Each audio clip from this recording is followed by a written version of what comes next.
Hi there, thanks for joining us. In this Repricer.com video, we're going to take a look at our automations feature. Think of automations as a simple way of moving your products from one rule to another automatically. An automation allows you to set criteria, and whenever that criteria is triggered, it will automatically move your product to another rule. In this specific video, we're going to take a look at how you can use your automations to trigger based on whether you've won the buy box or not. In order to get started, we need to go to the automation screen.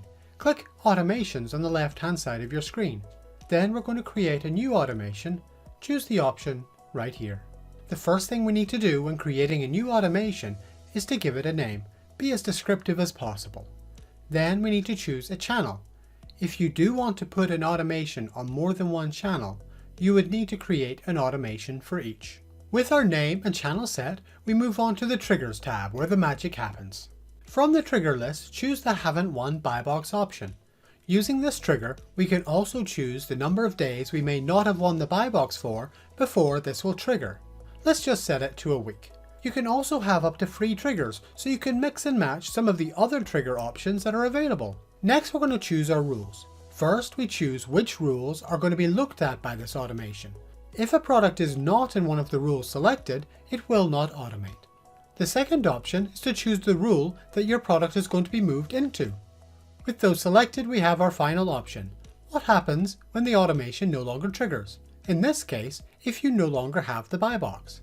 You can choose to either stay on that rule or revert back to the previous rule. We'll leave the setting to move back to the previous rule. Next, we're going to move on and have a look at our Timings tab. Our Timings tab gives us a bit more control over when and where our automations are going to trigger. The first option is Lock Period. This basically allows you to lock your products so they cannot automate again for a while. As an example, you can set it to lock your product for 7 days if this automation is triggered. That does mean if another automation were to trigger, it wouldn't apply. You can also use Break Lock Period to say that this automation should ignore any products that have already got a lock period applied. Our next option, Start and End Dates, are pretty self-explanatory. You can tell Repricer to only apply this automation between the chosen dates. This is perfect if you want to set up an automation to work during a seasonal period. And when you're done, simply review and save your automation. And it's done. Your automation has now been created. Our automations run on a regular basis, so you should see any products that this would apply to automating shortly. And that's just one of the many things you can do with automations. Why not have a look at some of the others we have here on the channel? If you haven't yet started your trial with Repricer, we offer one free for 14 days, no credit card required. Or why don't you get in touch and book a demo with one of our helpful team? Thanks for joining me today and have a great day.